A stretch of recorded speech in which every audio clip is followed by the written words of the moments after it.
코로나19 상대하기도 벅찬데 또 다른 사고가 터졌습니다. 코로나19와의 동시 유행이 우려되고 있는 독감 백신 문제입니다. 사건의 개요는 이제 많이 유명해졌습니다. 어린이 대상 무료 접종 백신이 전국으로 유통되는 과정에서 냉장 보관돼야 하는 백신이 상온에 노출됐고 이에 질병관리청이 접종을 중단한 채 조사에 돌입했다는 내용이죠.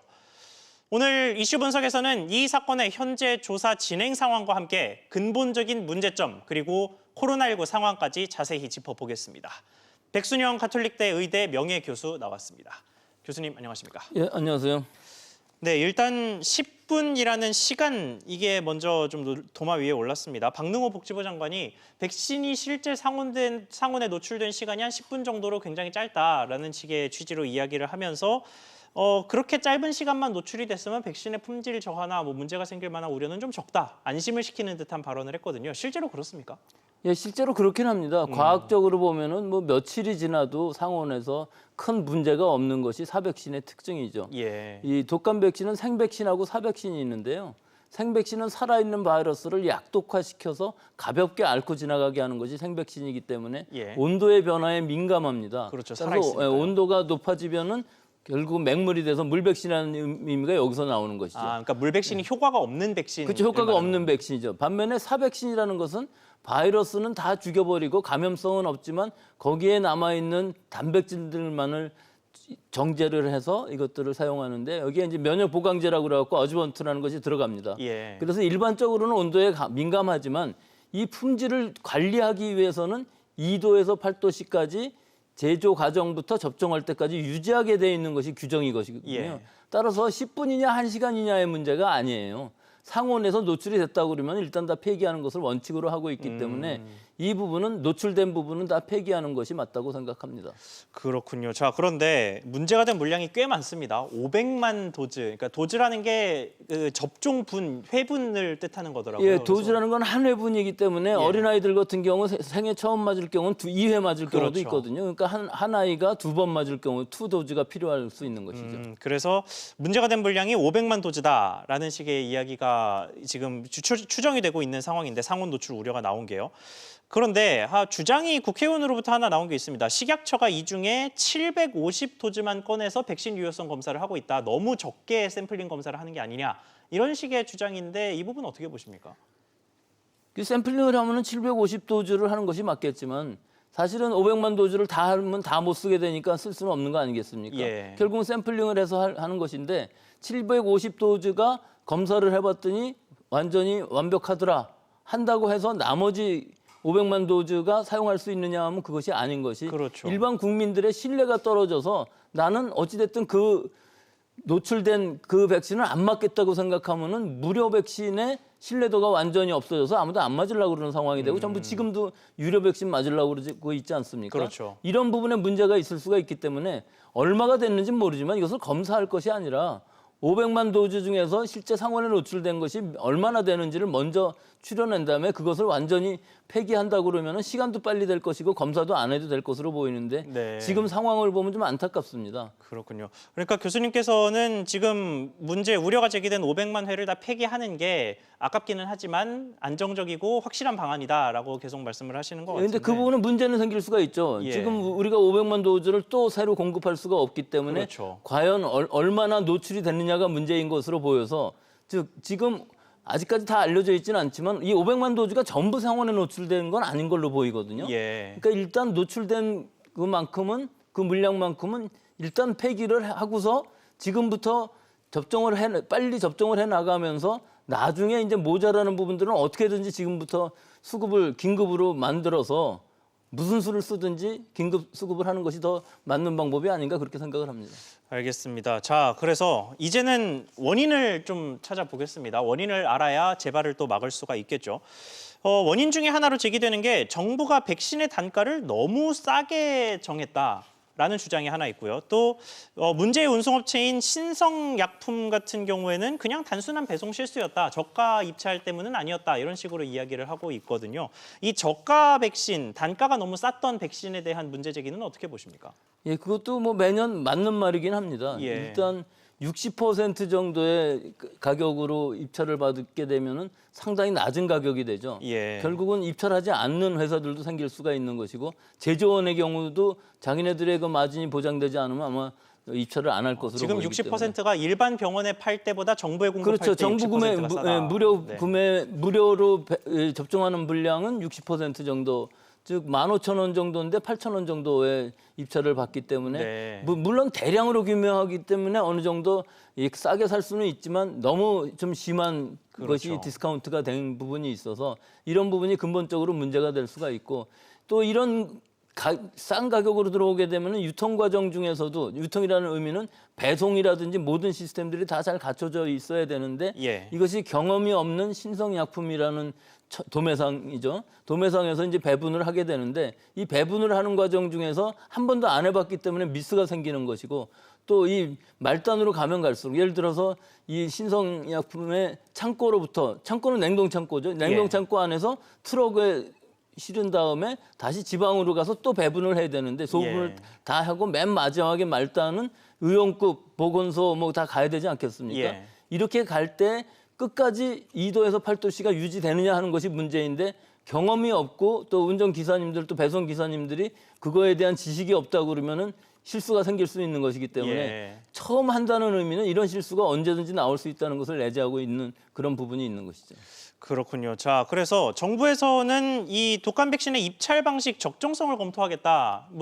아까 지금 저희가 나눴던 저가 백신 문제를 좀 해결해 보겠다라는 식의 이야기를 하고 있는데 해외 같은 경우는 백신 가격 산정을 어떻게 합니까?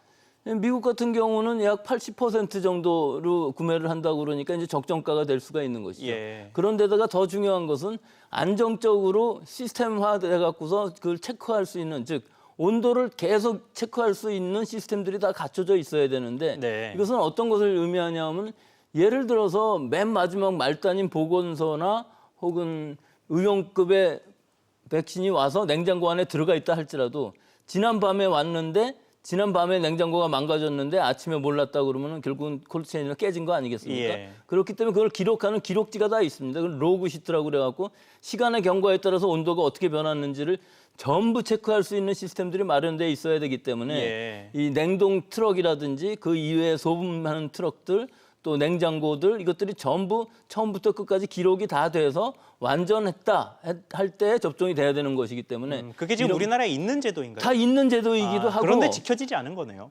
일단은 지금 처음 하는 사람들이었기 때문에 그런 것들이 안 지켜질 수 있을 가능성이 있는 것이죠. 예. 일단 말단에 병원이라든지 보건소 같은 의원급에 가면은 그것들이 다 되어 있을 겁니다. 하지만 중간에서 지금 문제가 된 것이거든요. 예. 소분하는 과정 중에서 문제가 된 것이기 때문에 이런 부분에 경험이 없었다는 것이 문제인 것이고 이것은 계속 경험이 많은 분들이 시스템화가 돼 갖고서 기계적으로 할 수 있게끔 되어 있어야 되고 그 모든 것이 기록으로 남아야 되는 부분이 있는 것이죠. 그러니까 이런 부분들을 제대로 규격화하고 시스템화하고 그것을 통제할 수 있는 감독기관이 어느 정도 일을 해줬어야 되는데 지금 감독기관에서 그것을 제대로 못 해갖고서 이런 일이 생긴 것이고 이것도 감독기관의 어떤 체크 과정 중에서 나온 것이 아니고 다른 업체에서 제보를 해서 나온 예. 상황이기 때문에 이런 부분들이 지금 좀 인재인 부분이 있는 것이죠. 알겠습니다. 자, 질병관리청 식약처가 좀 분발을 해야 될 것 같은데 사실 백신을 냉장 보관해서 움직여야 된다라는 사실 자체를 아신 시청자분들도 그렇게 많지 않을 것 같아요. 이번에 처음 하신 분들이 좀 많을 것 같은데 그러다 보니까 예전에는 과연 제대로 됐을까? 이 부분을 좀 우려하는 목소리도 있거든요. 전반적으로 봤을 때 우리나라의 말씀하신 콜드체인 관리 체계는 전반적으로 봤을 때 괜찮게 이루어진 수준이었다고 보십니까? 이것이 결국은 어느 정도 선진국이냐 하는 부분이 문제일 수 있을 것 같은데요. 예. 우리나라의 상황을 보면 지금 식품들도 콜드체인이 아주 잘 돼 있습니다. 그렇죠. 따라서 그 냉장을 유지해야 되는 것들은 제조부터 소비자한테 갈 때까지 계속 콜드체인이 되어 있거든요. 근데 실제로 약품인 경우에 있어서는 좀 어려운 부분들이 있어요, 분명히. 네. 이 한여름 같은데 소분을 하는 과정 중에서 차에 문을 열어놓고서 소분을 한다는 나누는 과정 중에서요. 그리고 맨 마지막에 말단에 갈 때의 트럭은 냉장차가 아니라든지 네. 또 지금 종이상자 얘기도 나오는 것이 냉매가 들어가 있는 종이상자라면 또 큰 문제가 없을 텐데 냉매가 없이 그냥 실온에서 가게 되면은 결국은 온도가 상온으로 가는 거 아니겠습니까? 네. 그러니까 이런 부분들이 확실하게 처음부터 끝까지 잘 지켜져야 되는데 실제로는 좀 그런데 미스가 생기는 부분들이 가끔 있었겠죠. 그렇지만 우리가 지금까지 그걸 체크한 적은 없지만 이 백신 이외에도 다른 모든 약품들이 다 그렇습니다. 냉장이 돼야 되는 부분들은 냉장이 꼭 이루어져야 되는 것이고요. 예. 예를 들어서 잘못돼서 만약에 냉동기가 망가진 상태로 서울서부터 부산까지 갔다 그러면 그건 완전히 100도 이상이 되는 뭐 끓는 정도의 온도까지도 갈 수 있는 예. 온도에서 2시간을 가는 것이기 때문에 서울서 갈 때에는 약이었지만 부산에서는 그것이 약이 아닌 상황이 될 수가 있는 변질이 돼서 오히려 독약이 될 수도 있는 상황까지도 그냥 최악의 상황을 생각할 수 있는 것이거든요. 네. 그러니까 이런 부분들을 얼마나 잘 관리하고 또 이것들을 시스템화할 수 있느냐 하는 것들이 이 선진국의 기본이라고 할 수 있겠습니다. 그렇군요. 자, 그렇게 좀 우려가 있음에도 불구하고 일단 지금 코로나19와 그 독감의 동시 감염 이런 것들이 좀 우려가 되고 있는 상황 아니겠습니까? 그러다 보니까 뭐 전반적으로 봤을 때 백신은 꼭 맞는 게 좋은 거죠. 올해는 특히. 그렇죠. 올해는 이 독감 백신인 경우에서는 맞는 것이 좋은데 그럼 예. 우리 국민 100%가 다 맞아야 되느냐 하면은 꼭 그런 거는 아니라고 애초에 봅니다. 물량이 없지 않습니까? 애초에 물량도 지금 3천만 도즈 정도로 해서 57% 정도 국민이 맞을 수 있는 물량이 확보되어 있는데 예. 지금 500만 도즈가 문제가 생겼으니까 아마 그것도 좀 적어질 수도 있을 것으로 보이고요. 네. 일단은 젊고 건강한 사람들, 예를 들어서 19세부터 지금 61세까지는 유료 접종으로 되어 있는데 네. 이 중에 모든 사람들이 다 맞는다 그러면 분명히 모자랄 것이고요. 일단 건강하고 기저질환이 없고 만성병이 없는 분들은 좀 안 맞아도 되고 또 자기가 좀 약해서 독감이 자주 걸린다 하시는 분들은 무조건 다 맞아야 될 것이고 자신이 없다 하시는 분은 다 맞는 것이 좋은데 네. 실제로 일반 건강인들 경우에 있어서는 독감 기운이 있다 할 때 타미프루라는 아주 탁월한 치료제가 있기 때문에 네. 일단 의사 선생님한테 말씀드리고 타미프루는 초기에 잘 들어서 그 타미프루로 어느 정도 치료가 되면은 아주 심한 독감이 되지 않고 완치가 될 수 있는 상황이거든요. 그렇기 때문에 모든 사람이 다 맞을 필요는 없는 것이고 50% 이상의 국민들이 맞는다면 일단 집단 면역이라는 개념이 형성이 될 수가 있어요. 그래서 네. 그렇게 유행하지 않을 것이고 특히 올해는 이 방역 수칙, 개인 위생 수칙, 거리 두기를 잘 하고 있기 때문에 독감이 그렇게까지 대유행할 가능성은 굉장히 적어 보여서 네. 아직까지는 큰 문제가 안 생길 것으로 예상은 합니다만은 즉 지난 3월부터 6월까지의 독감 발생을 봐도 올해 1월에 코로나가 19가 우리나라에 들어온 이후로 네. 이런 호흡기 질병, 뭐 여러 가지 안질이라든지 소화기 질병, 뭐 홍역 이런 것들이 굉장히 많이 줄었거든요. 네. 그러니까 올해도 아마 그렇게 갈 것으로는 보이지만 하여튼 두 개가 같이 유행을 하는 상황을 만들지 않기 위해서는 독감 백신은 가능한 모든 사람들이 맞는 것이 좋겠죠. 알겠습니다. 자, 코로나19 이야기도 조금 해보겠습니다. 지금 사흘 연속으로 100명 이상의 코로나19 확진자가 보고가 되고 있는데요. 그래서 지금 우려가 좀 커지고 있는데 서울시 발표를 보니까요. 감염 경로를 알 수 없는 확진자의 확률이 비중이 점점 높아진다. 이런 식의 이야기가 있습니다. 이게 20%를 전국적으로도 계속 웃돌고 있는데 이 부분에 대한 문제는 어떻게 보고 계십니까? 이게 지금 환자 수의 증가만의 문제가 아니라 제일 기본적으로는 우리 지역 사회에서의 감염 경로를 알 수 없는 환자의 비율이 전체적으로 봐도 25%를 넘어가고 30%까지도 가는 상황이거든요. 예. 이것은 지역 사회에서는 무증상 감염자가 상당히 많이 있다는 것을 뜻하는 것이고 특히 서울 수도권의 경우에 있어서는 접촉들이 더 많기 때문에 더 높을 수도 있는 상황이에요. 네. 그런데다가 지금 지난달 14일부터는 2단계로 지금 완화한 효과가 나올 수 있는 상황이거든요. 네. 그렇기 때문에 지금 상황에서 환자가 약간 늘어나고는 있지만 어제 결과로 보면 125명까지 늘어났지만 사실 폭발적으로 증가하는 상황은 아닌 것이거든요. 예. 그래서 지금 이 2단계가 잘 유지가 되고 이번 월말까지 잘 간다면은 어느 정도 유지는 되겠지만 문제는 이제 이 지역사회 안에 있는 무증상 감염자들이 이동을 했을 때 전국적으로 대이동이 되었을 때 추석을 지난 후에 얼마나 과연 환자가 나올 것이냐 하는 것이 기로에 서 있는 지금 상황일 것이고요.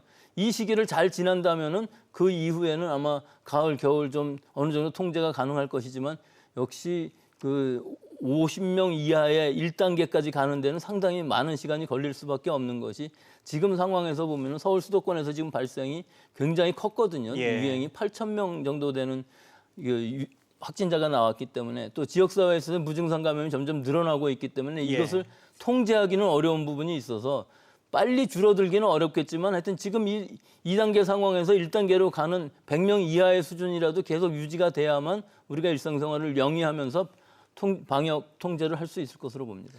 그렇군요. 자, 그러면 마지막으로 지금 잠깐 추석 이야기를 언급을 하셨는데 가장 우려가 되는 부분이 역시나 추석이겠죠. 정부도 뭐 강화된 거리두기 조치를 오늘 발표를 할 것으로 보이는데 안전한 추석 연휴를 보내기 위해서 조언을 하나 하신다면 어떤 게 있겠습니까? 뭐 계속들 말씀하시는 거지만 안 가는 게 제일 좋은데 그래도 많이들 지금 가시기 때문에 또 가면 간 대로 방역 수칙을 잘 지킬 수 있어야 되는데 굉장히 어려운 부분들이 많죠.